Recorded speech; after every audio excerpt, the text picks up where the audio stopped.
All right, back to the U.S. A live look at the border town of Brownsville, Texas. Migrants have been arriving there. Homeland Security Secretary Alejandro Mayorkas will be there in Brownsville tomorrow to give an update on how Border Patrol will respond to a likely surge of migrants once Title 42 ends. NewsNation's Marky Martin is monitoring the latest and joins us now live. Marky? Hey there, Natasha. Yeah, Title 42 ends a week from today, and border communities are expecting those crossings to reach all-time highs. In fact, Border Patrol saying that leading up to its termination next Thursday, they've already seen those numbers surge to about 7,000 encounters a day. They fully expect that number to skyrocket to 10,000.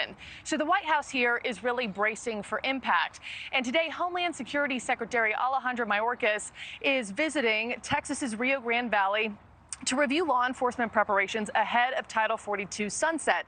So today he's meeting with Homeland Security workers, local leaders, law enforcement partners in that region.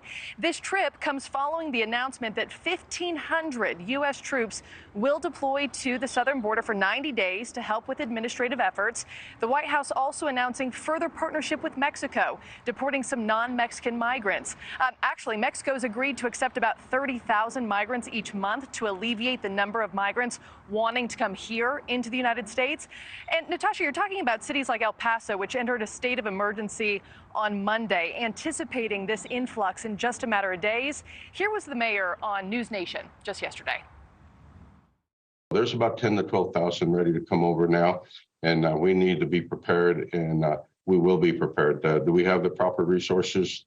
That's what we're working on, to making sure that we will. But the biggest thing is that our immigration process is broken. It's been broken for a long time. Until they fix it, right now there is no end game.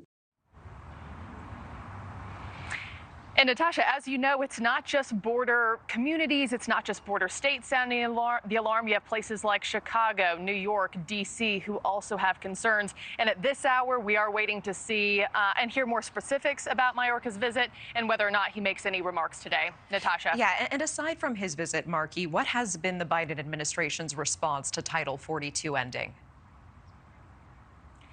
Yeah, so the White House is really warning migrants of these heightened consequences should they decide to come over illegally.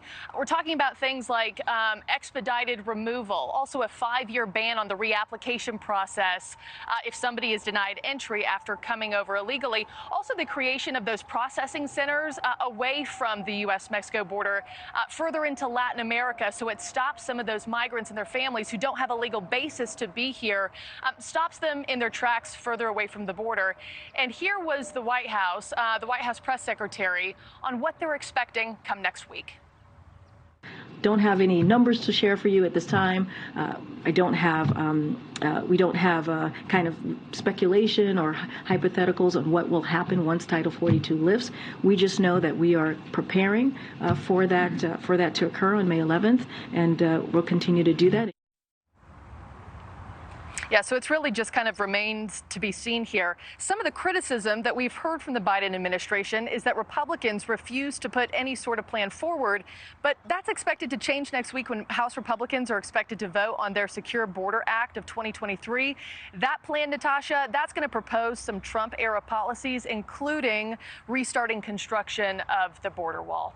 Natasha. Okay, Marky Martin with that live report for us. Thank you so much. Thank you for watching. Go to newsnationnow.com to find NewsNation on your television provider. And don't forget to click the red subscribe button below to get more of NewsNation's fact-driven, unbiased coverage.